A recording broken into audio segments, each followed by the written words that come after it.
যখন মহাপ্রভুর প্রেমের আগুনটা দিয়ে ধরিয়েছিলেন তখন সেই থেকে বলা শুরু হয়েছিল, এই প্রদীপ আজকে শুধু এই প্রদীপ এই নবদ্বীপের নয়, এই প্রদীপ আজকে ভারতের নয়, এই প্রদীপ আজকে গোটা বিশ্বের জন্য প্রচলিত হবে।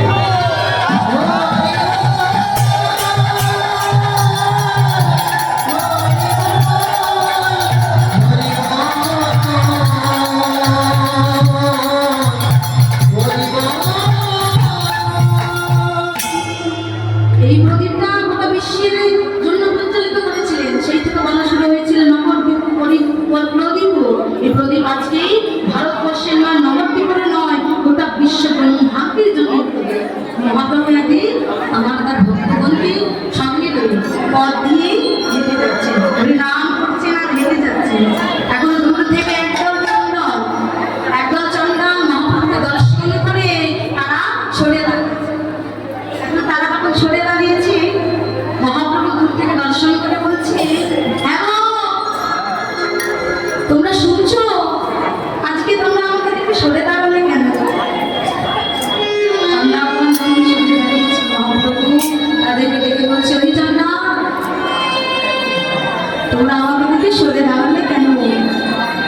চন্ডালগণ বড়জোরে প্রভুর কাছে রেখে বলছে,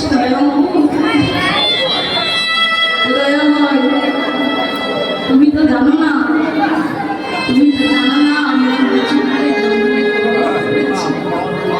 আর কিছুক্ষণে জন্মগ্রহণ করেছি। আমাদের যদি কেউ ছায়া দেখায় তাদের কিন্তু স্নান আমরা কিছুক্ষণে জন্মগ্রহণ করেছি, তবে তুমি তো ঘরে স্নান করতে হবে। যখন মহাপ্রভুকে কথা বলতে তখন মহাপ্রভু আমার ওই চন্ডালগণকে ডেকে ডেকে বলছে, রঘু চন্ডা, ওরে আজকে যে তোরা জাতির ভেদাভেদ করছিস, তবে মনে রাখিস আজকে যে জাতির ভেদাভেদ করছিস, এই জাতির ভেদাভেদ দেখবি এই জাত চারিতা একদিন এমনই একটি জাত আসবে, এমনই একটি সমাজ আসবে, আর সেই জাতির নাম হবে বৈষ্ণব জাত, আর বৈষ্ণব সমাজ সেই নাম হবে জাতির ভেদাভেদ।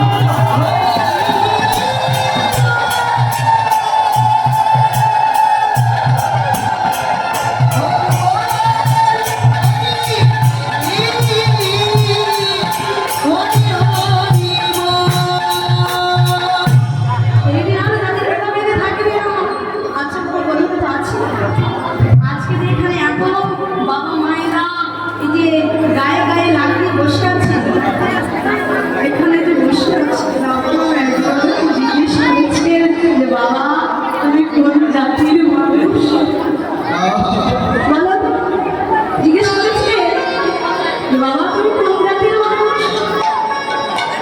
আমরা আজকে একাকি হয়েছি কেন? আমার মহাপ্রভু ভুলে আজকে মহাপ্রভু আমাদের জন্য এমনই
প্রশ্ন আমি